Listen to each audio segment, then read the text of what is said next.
Amigos queridos, segunda hora de transmisión, llega el Comercio TV a las pantallas de TVC, 6:59 en la mañana, temperatura en 7 grados, sigue siendo frío en la capital de la República esta hora. Durante este tiempo solo ha fluctuado 1 grado, ¿no? La temperatura Sí, claro. entre 7 y 8 grados, salgan muy abrigados, pese a que se ve ya un cielo totalmente despejado y según tu pronóstico del clima, hasta el mediodía vamos a tener un buen sol. Bueno, eso dice la autoridad del clima, tendremos sol hasta de las 12, 1 de la tarde, comenzarán lluvias propias obviamente del clima húmedo, ahí sube el agua, se crean las nubes y el aguacero con tormenta va a estar a la orden del día. Donde sí andamos ya con un tráfico inusitado es en el distrito metropolitano. Mire usted, si va a salir, ahí tenga las precauciones del caso. Todo este chorizo rojo es tráfico, todo. Miren ustedes, y el tráfico en el centro de la capital, en el centro de Quito, está bastante complicado. En la Huancavilca, en Mariscal Sucre, miren ustedes, en toda la zona occidental, 24 de mayo, sector del Panecillo, sur de Quito, miren, el sur de Quito está pero complicado. Hay que tomar en cuenta que hay promociones, estamos en los últimos días del año y la actividad comercial es más fuerte, la actividad comienza más temprano todavía. Miren ustedes, este es el intercambiador de la Simón Bolívar que va a la autopista Rumiñahui, presenta tráfico también. Ahí estamos viendo justamente la avenida Simón Bolívar donde existen algunos tramos con congestión. Si vamos hacia el norte-centro de la ciudad de Quito, miren ustedes en América y San Gregorio, el tráfico en la América es sumamente fuerte hasta la altura de la avenida Colón. Aquí estamos viendo el túnel Guayasamín, la llegada de la avenida Osvaldo Guayasamín. Ese es el redondel de la Plaza América, donde el tráfico en la 6 de diciembre, Río Alfaro y Chiris comienza a tornarse complicado. Si bajamos un poco más y vamos hacia este sector, este es el Coliseo Rumiñahui, el tráfico ya a las 7:01 está sumamente fuerte. Miren, zona roja en la que va a la José María Velasco Ibarra. Miren, ahí está esta vía importante que une el norte, el sur y el centro. La Patria, Coruña, 12 de octubre, 10 de agosto, América, están con tráfico fuerte y el occidental a lo largo de la vía, la Mariscal Sucre. Miren ustedes, esta es la avenida occidental, estamos ya en el norte de la ciudad de Quito y el tráfico está sumamente pesado a la altura de la Mariana de Jesús. Si vamos ya un poco más hacia ese lado, divisamos que hacia el norcentro, ya para irnos a la zona industrial de Carcelén, también el tráfico sigue siendo fuerte a la altura justamente de la José Herboso. Así que Quito, en definitiva, Sofía, tráfico complicado. Ningún sector de la capital hoy se salva de esas congestiones.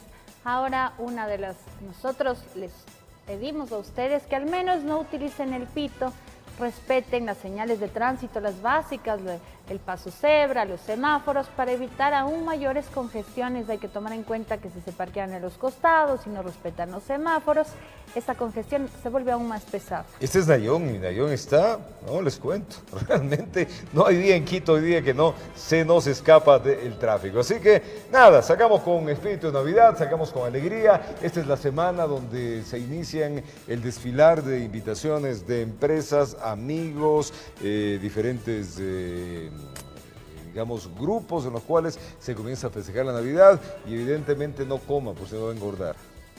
Qué linda época. Coma poco, pero coma si fuera del caso. Y si no, disfruta de las fiestas que también son hechas para pollos, probar la rica pavos, comida. Lechones, arroz de Navidad, en fin, papas. Todo eso es el menú de Navidad. Y los dulces. Ay, los dulces tan característicos, sin duda. Y el vino, en fin, tanta cosa. Bueno, y ahora vamos a continuar con noticias en el ámbito nacional. Les contamos que con 83 votos afirmativos, el Pleno de la Asamblea Nacional, tras una larga sesión de más de 6 horas, aprobó en segundo y definitivo debate la Ley de Progresividad y Simplicidad Tributaria enviada por el Ejecutivo. Ha sido aprobado el texto final. Esa fue la decisión del Pleno de la Asamblea Nacional que con 83 votos afirmativos, 8 negativos, 0 blancos y 37 abstenciones, le dijo sí a la Ley de Simplicidad y Progresividad Tributaria enviada por el presidente de la República, Lenín Moreno, el pasado 21 de noviembre y que prevé una recaudación aproximada de $620 millones al fisco. El primero en intervenir en esta larga sesión de más de 6 horas fue el presidente de la Comisión de Régimen Económico, Daniel Mendoza. Se han mantenido los temas eminentemente positivos que alcanzaron consenso de manera muy rápida. Aquí se establece que al menos a 9.000 jóvenes se les condonará los intereses a los créditos educativos. Se gravará de impuesto a las fundas plásticas, IVA del 12% a las plataformas digitales, impuesto a los consumos especiales de telefonía móvil y contribución especial de empresas que tengan ingresos brutos superiores a $1 millón. ¿Cómo no estar de acuerdo con apoyar la remisión de los intereses, recargos, multas y costos administrativos de los casi 10.000 becarios que se ven complicados en el pago de su deuda? ¿Cómo no apoyar la eliminación de la perversa figura del anticipo del impuesto a la renta?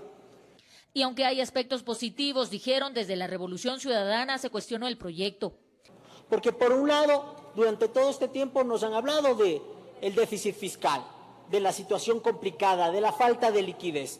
Y el primer argumento que nos dieron para este proyecto de ley fue que lo que buscaban era recaudar más. Y desde la bancada del socialcristianismo se pidió su archivo. Es la segunda oportunidad que tenemos para debatir esta ley económica después que aquí mismo nos vimos obligados a archivarla y a negarla otra vez por ser una ley impuestera. Tendremos que hacerlo. Conforme pasaban las horas, los legisladores hacían sus cálculos en búsqueda de votos que aprueben la ley enviada el pasado 21 de noviembre. Ahora el proyecto pasará a conocimiento del Ejecutivo, que tendrá un plazo de 30 días para objetar o sancionar lo aprobado, informó Marilyn Jaramillo. El legislador Eliseo Azuero, amigos, entregó a la Asamblea Nacional un proyecto de reforma a la ley amazónica. Asegura que el texto busca un mejor manejo de los recursos que ingresan a esta región para su desarrollo y preservación, dice, del medio ambiente. Veamos. Que la ley amazónica, desde su aprobación en marzo del 2018, no estaría cumpliendo su objetivo, por lo cual deben ejecutarse algunos cambios, aseguró el legislador Eliseo Azuero, quien presentó ante la Asamblea Nacional una propuesta de reforma cuyo principal objetivo, dice, es establecer un régimen especial para toda la Amazonía y buscar una utilización más efectiva de los recursos económicos que ingresan a esta región. Que no puede haber tanta plata solo para los GATS. Cuando la gente no quiere ir a pedirle al alcalde, al prefecto un puesto de trabajo, lo que quiere es que le den oportunidad de desarrollar con actividades que son altamente conservacionistas, como reforestación, turismo comunitario, zoocriaderos, acuacultura amazónica. Y para ello propone que los recursos lleguen en condiciones de crédito para proyectos y emprendimientos con carácter de conservación ecológica. Hayan emprendimientos con tasas de interés bastante bajas, ojalá del 50%, menos del 50% de la tasa promedio nacional. Además propone que los recursos vayan encaminados a financiar la educación superior. Fundamentalmente en lo que tiene relación con la creación de las universidades amazónicas y la vialidad, que hoy por hoy no la tenemos y que fue un derecho que tuvo la Amazonía en su momento y que fue eliminado en Montecristi. Proyecto de reforma que es visto con buenos ojos por otros asambleístas que representan a provincias amazónicas, para quienes, si bien la ley fue una lucha alcanzada, existen muchas cosas que quedaron fuera por falta de apoyo. Pero es un buen momento para corregirla, sostienen. Yo creo que es fundamental y es pertinente en este momento plantear algunas reformas y nosotros lo vamos a impulsar desde la comisión. Soy el vicepresidente de la comisión y hay que impulsar estas y otras reformas que ha planteado el compañero. Hay cosas que sí creo yo podemos hacer, como el tema de reajustar, de reacomodar los factores de distribución en los fondos, que nosotros hemos visto que no se vienen cumpliendo como se debería hacer o no se vienen atendiendo ciertas actividades como las actividades productivas. En este marco, el presidente del Legislativo, César Litardo, quien recibió en sus manos la propuesta de reforma, se comprometió a dar celeridad en su trámite. En Quito informó Adriana Rojas. Queremos invitarles, amigos, hoy día en breves minutos en nuestro segmento del invitado. Miguel Rivadeneira va a tener una interesantísima charla con César Litardo. Recordemos que él es el presidente de la Asamblea Nacional, con quien se va a analizar las reformas al Código de la Democracia, el estado de los debates parlamentarios y también las leyes económicas. Así que esta importante entrevista en breves minutos acá en TVC. Además, un informe de la Contraloría establecería indicios de responsabilidad penal en contra de un asambleísta del correísmo, al parecer por la adquisición de inmuebles. La información en detalle se las contamos al volver. Son las 7 de la mañana con 9 minutos.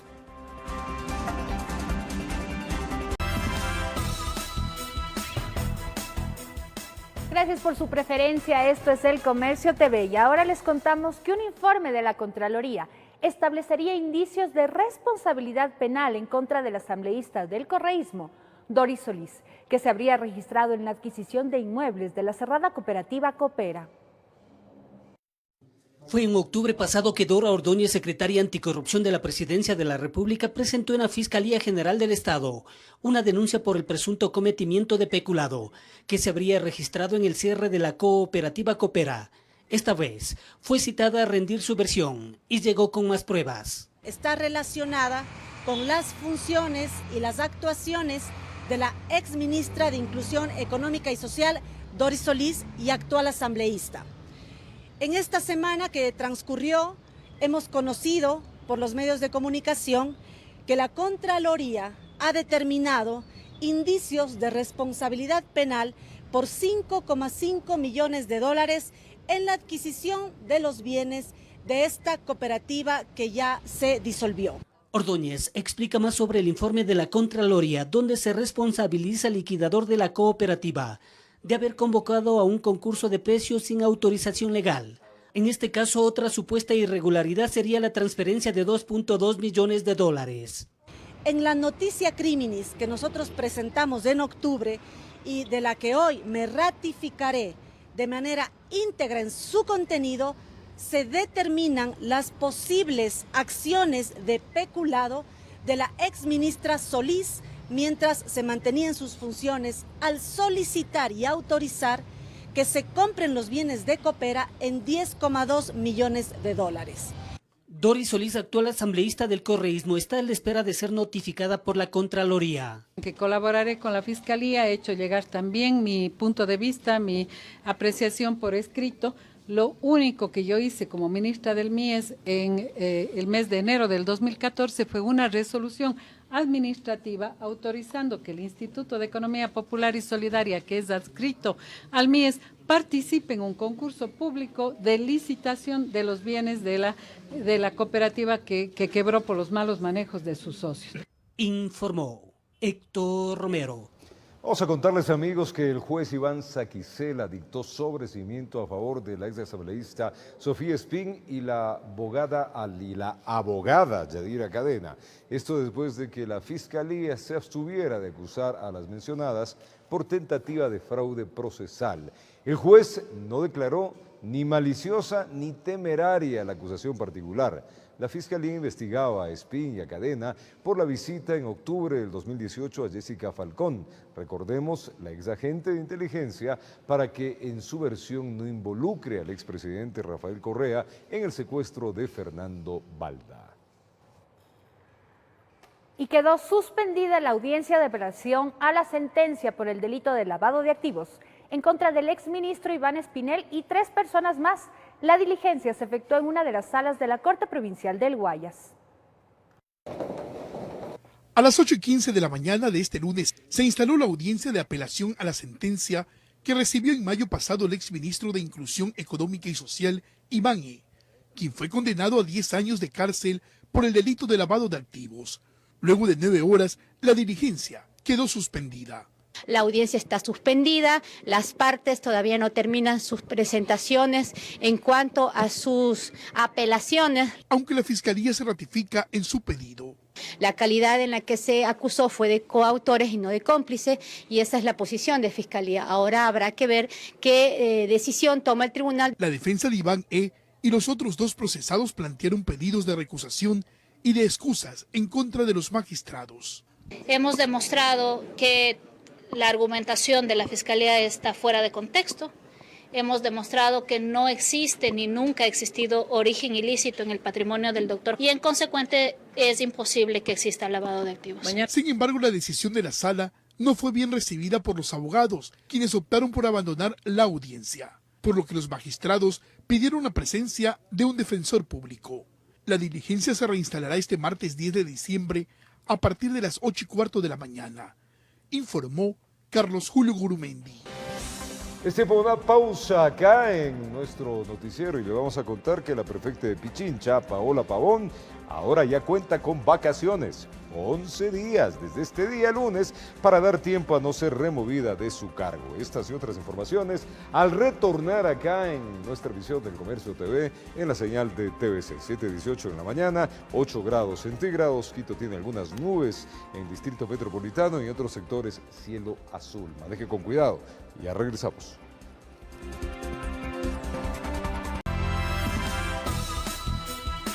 Gracias por acompañarnos, por estar con nosotros y preferir la señal de TVC. Es tiempo de contarles que la prefecta de Pichincha, Paola Pavón, ahora ya cuenta con vacaciones, 11 días desde este lunes. Esto le va a dar tiempo para no ser removida de su cargo. Entre tanto, su defensa busca un acercamiento con el régimen para que se dé cumplimiento a las medidas cautelares dispuestas por la Comisión Interamericana de los Derechos Humanos. Hay que entender que es una solicitud la que realizan.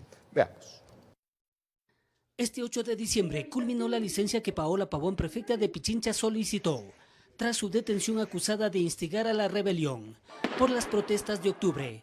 Con esto se podría dar paso al trámite para la remoción del cargo. Sin embargo, Pavón se juega otra salida y es vacaciones adelantadas. En total, 11 días que rigen desde esta fecha. Entre tanto, la otra estrategia que forma parte de la defensa técnica es dar marcha a las medidas cautelares dispuestas por la Comisión Interamericana de Derechos Humanos, CIDH, a favor de Pavón, Virgilio Hernández y Cristian González. En caso de que las medidas sean incumplidas o no se escuchen las medidas de la Comisión Interamericana, nosotros acudiremos también ante la Corte y ahí eso sí será vinculante. Las medidas provisionales son de otro carácter, son jurisdiccionales y ahí el Estado tendrá que responder de otra manera. Jorge Rodríguez, expresidente de la Comisión Nacional Anticorrupción, tiene su lectura sobre lo dispuesto por la CIDH.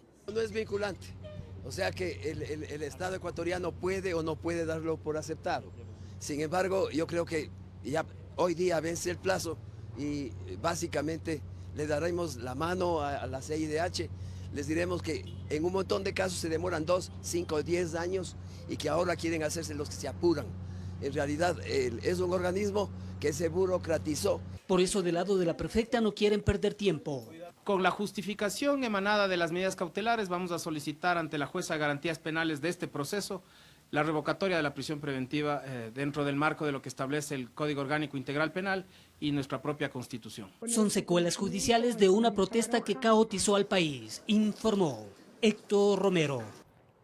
Y la Comisión Ocasional que investiga los hechos del paro nacional de octubre analizó las conclusiones y recomendaciones de las comparecencias e investigaciones de lo ocurrido por los 11 días de paralización. La Comisión Ocasional que investiga los hechos relacionados con el paro nacional de octubre revisó las conclusiones y recomendaciones del informe que será entregado este martes 10 de diciembre al presidente de la Asamblea Nacional. En este marco, Doris Solís realizó una propuesta para que sea analizada. Es poder analizar la pertinencia de una posible amnistía a todas las personas que están judicializadas. Recién estamos en la etapa previa de investigación. No me parece prudente plantear una amnistía en esta instancia que se encuentran las cosas en el país. Para el presidente de la comisión hay que tomar en cuenta 3 elementos importantes. El primero sería ejecutar control político y fiscalización sobre las medidas adoptadas durante la jornada de protesta. El segundo elemento estaría relacionado a los hechos de violencia que habrían constituido delitos contra la seguridad pública. Y el tercero es hacer un fiel seguimiento de las resoluciones adoptadas en este tema. Que se investiguen de manera autónoma los hechos de violencia. No hemos podido sustentar hechos como, por ejemplo, aquellos que en los medios sí son sustentados, pero tampoco documentados, como son el hecho de situaciones que pueden estar vinculadas al golpe de Estado. Ustedes han revisado toda la información y todas se derivan a los informes de inteligencia que no tuvimos. Aun cuando el ministro de Defensa estuvo aquí, presente, pero tampoco lo ha hecho. Hemos indagado y hemos preguntado, personalmente pregunté, recuerden al general Moreira, si había la determinación de la existencia de grupos subversivos y él dijo que no. A decir de los asambleístas, en el informe deberá primar la verdad de los hechos. Es así que, a criterio de los legisladores, urge llamar a un diálogo real, incluyente y plural entre el gobierno nacional y los sectores sociales del país. Hay que contarle al país la plena, hay que contar la verdad completa. Si no se genera una cultura de diálogo, de acuerdos, vamos a estar siempre sometidos en el futuro a que los poderes fácticos se activen frente a tal o cual medida estatal o gubernamental y que nos puede conllevar a hechos serios. Informó Patricia Aldaz. Y al volver, Luis Verde Soto solicitará a la Contraloría se investigue por qué el Consejo Nacional Electoral no ha cancelado a los medios de comunicación ciertos saberes durante la promoción de las últimas elecciones. Esto y mucha más información al regresar. Son las 7 de la mañana con 27 minutos.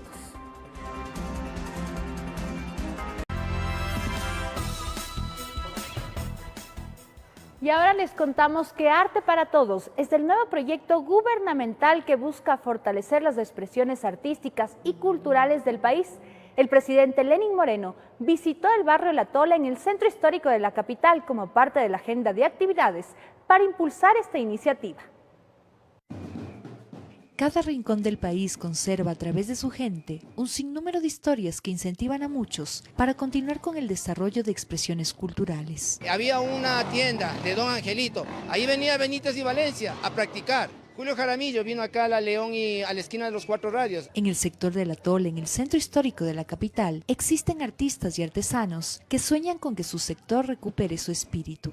Porque aquí hubo artistas y seguimos habiendo artistas que tratamos de seguir con ese legado. Por esta razón, el proyecto gubernamental Arte para Todos busca fortalecer a los artistas y gestores culturales a través de capacitaciones constantes que incluyan a los más pequeños. Llevar el arte a la calle, a las plazas, a las escuelas, a los barrios. El presidente de la República, Lenín Moreno, en el evento inaugural de la iniciativa, mencionó que se mejorará la infraestructura de algunas zonas y que existirán incentivos económicos para la cultura. Es importante recalcar que esos libros de la Biblioteca Nacional, que están en este momento arrumados, ya hemos hecho un acuerdo con la Casa de la Cultura, el Ministerio de Cultura, para darle una casa.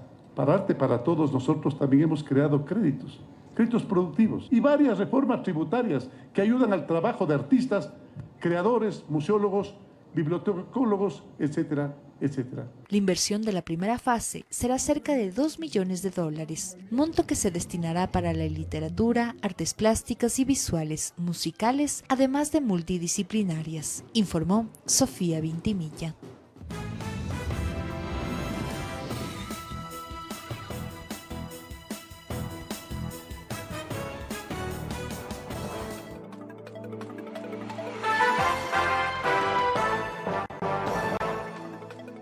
Un saludo cordial y afectuoso a los televidentes de Televicentro, Noticiero El Comercio TV, y a los oyentes de Platinum FM y Radio Quito, La Voz de la Capital, Noticiero líder en la radio.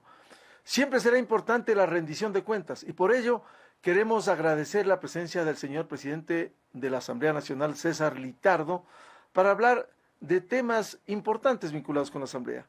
Como premisa hay que señalar que hemos sido, me incluyo, críticos constructivos de las tareas de la Asamblea Nacional, tanto en legislación cuanto en fiscalización, pero hemos resaltado y vamos a volver a hacerlo el día de hoy, al menos 2 hechos importantes, la semana anterior y anoche. La semana anterior se aprobaron reformas importantes al Código de la Democracia, a la ley electoral, y anoche, en una sesión inusual, hay que decirlo, lunes, y hasta las 11 de la noche aproximadamente, se aprobó finalmente el proyecto urgente en materia económica denominado Ley Orgánica de Simplicidad y Progresividad Tributaria. Este proyecto, el país debe conocer, tiene algunos hechos importantes y positivos. Por ejemplo, se elimina el anticipo al impuesto a la renta, la devolución de impuestos al exportador en el sistema drawback, el impuesto a las fundas plásticas para preservar el ambiente en el planeta, los servicios digitales, se cobrará el IVA y otros temas. Señor presidente de la Asamblea, César Litardo, gracias por atender esta invitación. ¿Qué representa lo que anoche aprobaron con 83 votos la reforma urgente en materia económica? Buenos días, Miguel. Un saludo muy afectuoso a todos los que nos escuchan y nos ven por los diferentes medios de televisión y digitales. Creo que es importante, ¿no? Primero empezar con lo que le decía fuera de micrófonos, de que lograr en una asamblea como la que tenemos actualmente, con una dispersión política, en donde no hay una sola fuerza política que tenga la posibilidad de por sí sola aprobar una resolución sencilla, y que los consensos y los acuerdos primen nuevamente, es fundamental. Y eso se evidenció el día de ayer. Eso demuestra de que en la asamblea hay que trabajar mucho, procesar los temas internamente y buscar los consensos necesarios. Y eso fue siempre dicho y siempre lo repito, es parte desde el primer día que me senté en la presidencia de la Asamblea, siempre dije, hay que buscar los consensos por el país. Y, como usted menciona, en estas 2 semanas hemos dado respuestas fundamentales y diría hasta históricas en los procesos que se han aprobado. Primero con lo que se dio el día de ayer, un lunes, a las 11 de la noche aproximadamente, votamos estas reformas o esta ley. Ya no se llama de simplicidad, se llama de simplificación, hasta en el término, en la parte semántica se discutió el día de ayer. Pero lo importante es lo que usted menciona, se divide en 2 grandes grupos, es decir, un grupo importante de incentivos a varios sectores. Usted mencionaba varios, yo le puedo mencionar los 9.000 jóvenes que van a ser beneficiarios por la exoneración o la condonación de multas de intereses de créditos educativos. También se hace una condonación de multas de intereses para que se pueda refinanciar y reactivar el sector productivo, tanto en la CFN como en el Banco Ecuador. Por ejemplo, el tema, y me parece importante, la eliminación del impuesto a la renta, que era un impuesto prepagado sobre algo que todavía no era cierto dentro de la economía de un país. Se cobraba así, no se generen utilidades, lo cual era totalmente absurdo. Perverso para el sector productivo. La reducción al 10% del valor causado del impuesto a la renta en el año 2020, si lo que se genera este año en 2019 para el 2020, para las provincias afectadas por las marchas, Cotopaxi, Mabura, Bolívar, Chimborazo, Tungurahua, Cañar, Azuay, algunas provincias se han incluido, es decir, también este es un tema muy importante. Y hablaba hoy en otro medio colega de que son cosas tal vez que a veces no se ven. Nosotros este año, sobre todo, que ha sido un año importante para el deporte, por ejemplo, siempre hablamos de la falta de apoyo a los deportistas en el país. Ayer aprobamos algo fundamental para el deporte ecuatoriano.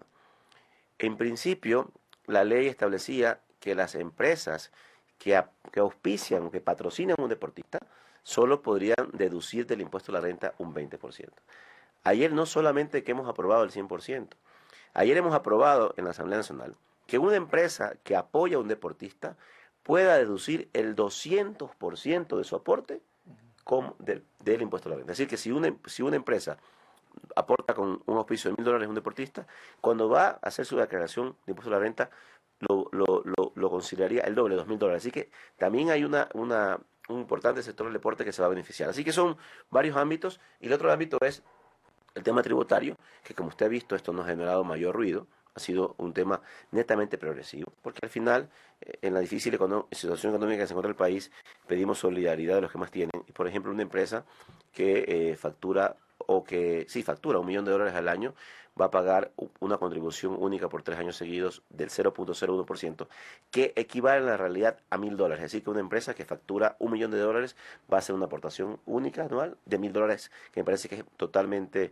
manejable dentro de los cánones normales, y de manera progresiva quienes más facturan van a tener un mayor aporte al país. Presidente del Congreso, ¿qué temas quedaron por fuera de este proyecto o se ha aprobado 100% lo que remitiera el Ejecutivo? No, básicamente han habido varios temas que se han reformado, que se han modificado, que se han perfeccionado. Me parece que ese es el proceso. Para eso está la Asamblea. Insisto, ese es el proceso del debate, del diálogo, porque toda acción que es hecha por el ser humano, por el hombre, tiende a ser perfectible. Es decir, voy a salir un poco del margen. El día de ayer un poco se presentaba unas reformas a la ley amazónica porque se quería optimizar la forma de mejorar el uso de los recursos.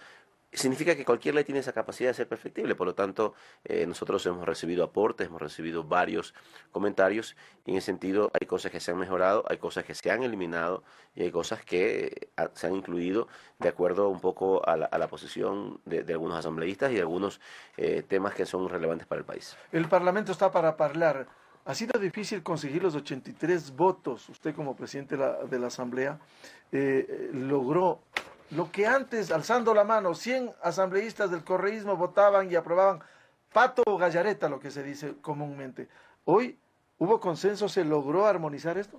Sí, y ahí sí, desde la presidencia, la apertura para escuchar a todas las bancadas políticas, es decir, más allá de que haya diferencias, hay que respetar. Usted dice, es el Parlamento, es el centro democrático y de discusión política del país, y por lo tanto nuestra obligación es escucharlos a todos. Yo soy el presidente de los 136 asambleístas y en definitiva eso de la apertura tiene que estar siempre ahí presente.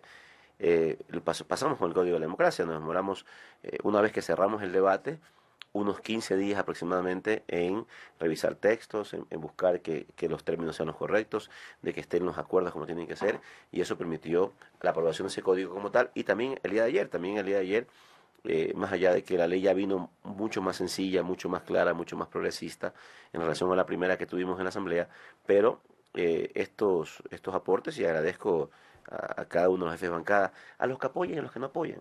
Porque también quienes no apoyan dan su punto de vista y a veces también se recogen cosas positivas de su punto de vista. Las diferencias son fundamentales en democracia. Y así es, y a los que apoyan mucho más todavía, así que me parece que es fundamental este proceso interno y que lo vamos a seguir haciendo porque es parte de nuestra política de trabajo en la Asamblea.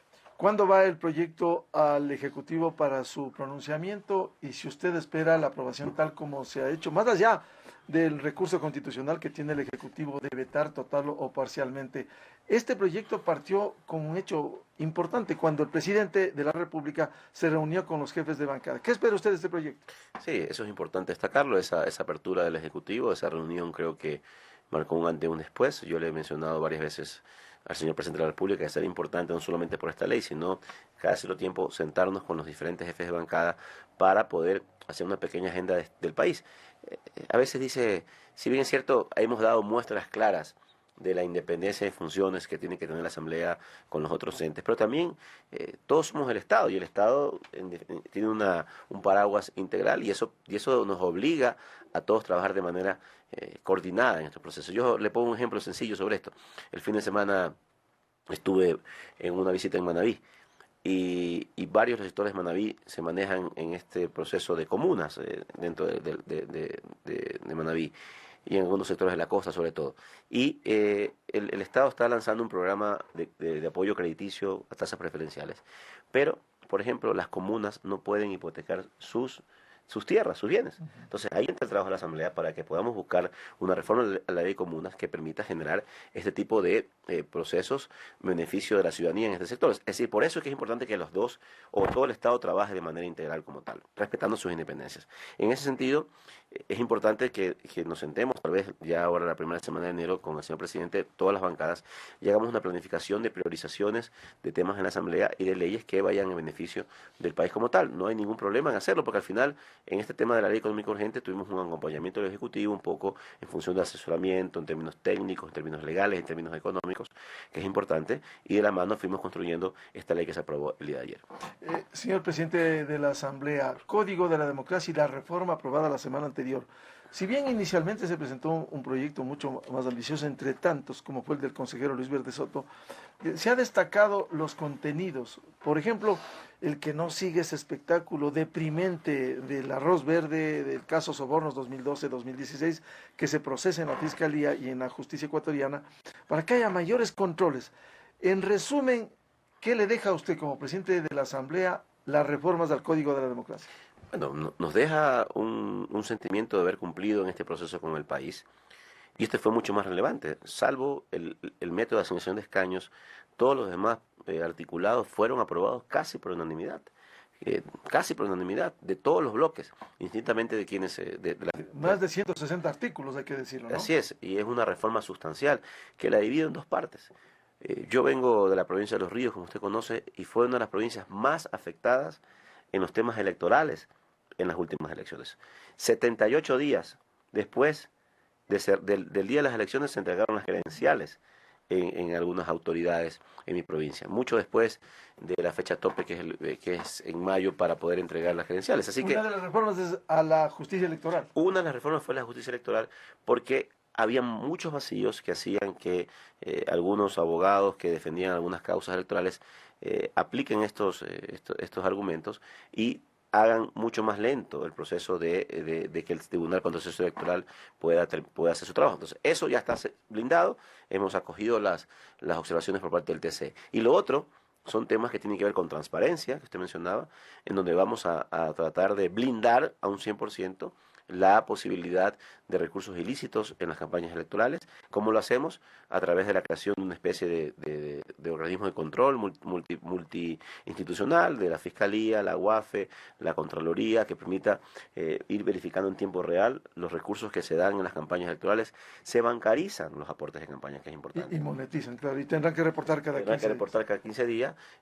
Por ejemplo, esto va a permitir que se esté transparentando el proceso. Hay un tope máximo de acuerdo a la declaración del impuesto de renta de aportes. No se puede aportar por parte de compañías o de personas naturales. Son varios elementos importantes dentro del proceso de transparentación de los gastos electorales como tal. Señor presidente de la Asamblea, hay un hecho importante. En las próximas horas de esta semana debe presentarse el informe de las investigaciones de la situación de octubre, los hechos lamentables que viviera el Ecuador. ¿Qué espera usted de ese informe? Bueno, dos cosas, ¿no? Primero, creo que eso se va a votar el día de hoy. Primero, el hecho de que la Asamblea ha hecho un proceso interno de control e investigación, que hay que sacar sus conclusiones, de que debemos nosotros exigir a las autoridades que están investigando de que encuentren a los responsables. Pero finalmente me parece que el hecho más relevante que tenemos que sacar de este informe es un llamado a la reconciliación nacional. El país, en ese contexto, ya se demostró que la política de división, la política de odio no nos lleva a ningún lado. No más divisiones. Y peor la violencia. Peor la violencia. No más divisiones. Debemos trabajar en conjunto. Es la única forma de sacar al país adelante. Trabajando en equipo, trabajando en conjunto. Y me parece que ese debe ser uno de los grandes mensajes de esta comisión. Un llamado a la reconciliación nacional, a recomponernos como país y todos sacar adelante el Ecuador, que es el sueño que anhelamos siempre. Pero debe quedar en impunidad a aquellos que violentaron al país, incendiaron la Contraloría. Yo pienso que, insisto, la primera parte que dije fue esto, no impunidad, vamos a que las autoridades hagan su trabajo en términos de justicia, pero esto tiene que ser también dentro del marco de esta posibilidad de trabajar ahora todos en ese proceso de reconciliación. Queremos agradecer al presidente de la Asamblea Nacional, César Litardo, esta entrevista en el noticiero El Comercio TV a través de Televicentro. En las radios, Platinum FM y Radio Quito, noticiero líder en la radio, vamos a continuar este diálogo con este y otros temas. Muy buen día, feliz martes.